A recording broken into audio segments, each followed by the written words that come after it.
I don't think it's a stretch to say that the goal of every Dzeeff commenter is to get on this video.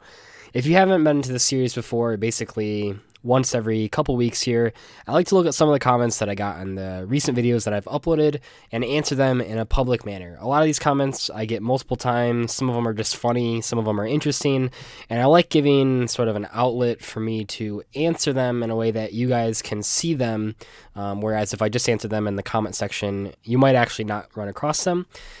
So I always hide the names, don't worry about that. And yeah, there's some interesting ones, so let's get started.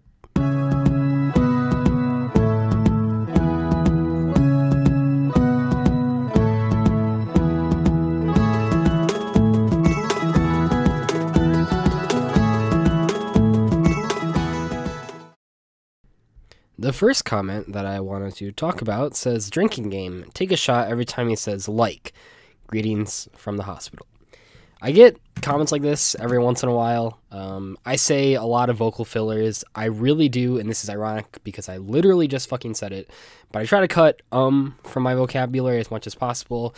But if you have taken any communication classes or speech classes, you might have been told that what ends up happening when you take out or which are the two most popular vocal fillers, you end up putting in other ones. Popular ones are like, which is the one that I use the most. You can also, a lot of people do and, they just extend the ND. So they'll be talking and they'll be like, as I say like, they'll be like, I really like organic fruit and coconut oil. And the reason that Americans do this in particular is because we really have this stigma against having any blank space in our speech. In reality, this doesn't really matter. No one really cares about the blank space. But Americans, for whatever reason, have this need to fill those blank spaces with words. So that's why I say like, that's why I say that's why I'll continue to do it. I would say that most people don't actually notice it in my videos so much. I notice it when I'm making them, but I actually just can't go back and edit all of them. I talk too fast to actually remove the likes and ums without ruining the sentence structure. The inflection is just way off if I remove those. So I suppose the easiest way to do it in the ways that I've done it in the past for the intros for videos like this, well, not necessarily this one in particular, but the way that you can do it is by writing a script, because then you're just reading from the script. You know everything that you're going to say exactly, and then you don't have the vocal fillers because you don't need to, because you've written those into the script with the commas and the spaces and stuff like that. And that's sort of the best way to do it, but I don't have time to write a script for all these videos, so I just don't do it. But yeah, be ready for some vocal fillers. I hope that's what you're coming to the channel for. I guess we're going with all negative comments today, because the next comment is, I really like your channel because you didn't do clickbait. I'm still going to stay subscribed for now, but I don't know how I feel about this. And this was weird because even though it's sort of common knowledge at this point that some of my titles might be considered a little clickbaity, I really try not to do that, in that I feel like you can get people to click your video without baiting them into clicking it, if that makes sense at all. So like, for example, a video that says new support for Fire and Ice Hand, and then in parentheses reviewing Yu-Gi-Oh creative cards. Some people saw that as clickbaiting, and this comment actually wasn't even on that video. It was on a video that had, I think it was on one of the duel videos I did. It had nothing to do with clickbaiting. Yeah, it was on the 60 card Phantom Knight Zombies. That, I don't know how that was clickbait.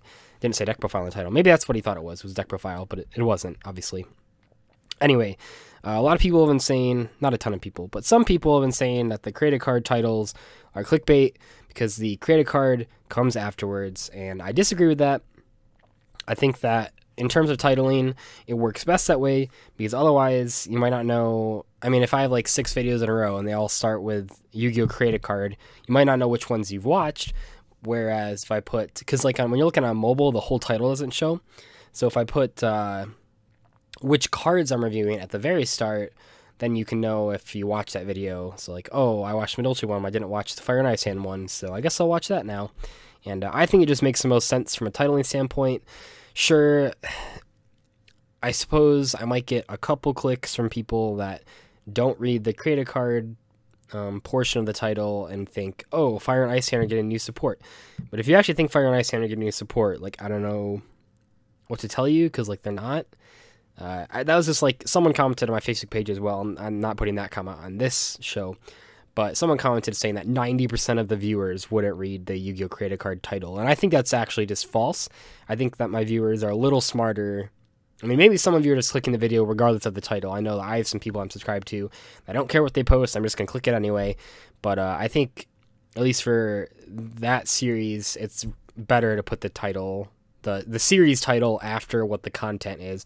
I feel like the content matters more than the identifier of what the series is, because when you click the video, you'll immediately find out what the series is because I tell you in the first 30 seconds.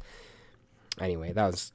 I don't like getting called a clickbaiter because I feel like I'm not doing it, and I feel like, and it's because I know the clickbait version of the titles that I put out, and then I scale them back for what I actually use. So I know that I could be pushing it a lot harder to get a lot more views, and I'm not. So I feel like I'm not clickbaiting for that reason. The next comment was, "Missed your live duels. You should post more." This was sort of an experiment. I don't know. I posted a live match between my friend Lucas and I. It went over decently well. You can see that the game 1 has 2,100 views, which is pretty good. That's pretty average. And then game 2 has 1,000 views. That's not ideal, but then I looked at it and it's not really that bad, because that means that half the people that watched game 1 went on to watch game 2. The real reason that I'd separated it into 3 videos, which isn't really good from a business standpoint. I would have made a lot more money if they were all in the same video, and I probably would have got more views if they're all in the same video. But the reason I did that is because without the Subterror content, I mean, I didn't know when I recorded those that the Subterror Fiendus would get leaked. Without the Subterror content, I basically had no videos planned, so if I separated it into 3 videos, I could post it. Really, I could have posted one of those every other day, and that would have held me off for 6 days that I didn't have to worry about finding content, because I've been really busy this past week and I didn't have a lot of stuff to talk about. So, but luckily the Subterror stuff came out, so I kind of threw them all out just within a couple hours of each other, which once again is not something that I usually do, but it was something that I did with that particular duel. I'd like to do more live duels as well. They're really hard to coordinate with people. I don't have like a locals anymore. I want to do some drunk duels as well. People really like that from last year. I don't know. Probably a lot of the subscribers don't remember that duel from last year because a lot of you are new. But I did a really successful drunk duel. If you look up really drunk Yu-Gi-Oh! I thought it was hilarious. A lot of people loved it. I would like to do one of those again. We will have to see. The next comment, I actually pinned this on the video, but it says, "Why detach Duelahan? He has an effect where he's sent to the graveyard or recycle any ghost trick card." Basically, it was a comment about how when I did the Subterror combo, I shouldn't have detached Duelahan. That's 100% correct. If you do that combo, just don't detach a Duelahan. You want to detach that after the ghost trick scare is actually in the graveyard. So something I didn't mention, but that I definitely should have known, because I did the same problem when I did the video with Alucard way back when. So yes, don't detach Duelahan. The next comment came from my YouTubing championship match that I posted against Asian Persuasion. It was a lot of fun, but this comment says, "When you normal summon Tour Guide, you should have went Giga Brilliant into Corebage to send back the Deneb." Basically, I lost the game, and if I would have done this play, I would have won for sure. I didn't realize that Corebage existed when I was playing that game. I literally have only summoned Corebage once in real life. It was pretty embarrassing, though. I felt like there was another play. The other play was like overlaying a Gaia Charger on top of a Beatrice, so that when I got hit by the Tellarknight Trigger, I had the Beatrice engraved, so I could summon the Sky Scourge from my hand the actual way. That was like the other edit that I probably should have made, but that I didn't really realize at the time. But the whole match was pretty much just for fun. There were misplays had by both of us. It wasn't super seriously. We didn't like test for it or anything. But I think that it was interesting that people, for the most part, that was like the one big misplay that I made. I mean, there were some definite bad draws on my end and some really good draws on his end. But I think for the most part, I played pretty well with the cards I was dealt. The game 1 was really rough. I drew just straight garbage, pretty much, which is really frustrating, especially in that sort of setting. But it was a lot of fun. Sadly, I won't be in the next couple rounds, but I don't regret not making the core. I mean, I do regret it because I would have won, but we don't know what would happen in Game 3, so I like not to dwell on it. The last comment was, I thought you were quitting YouTube. I drunkenly uploaded a joke video for 10 minutes the other night that would suggest that. Still, I'd say my reply to that tentatively is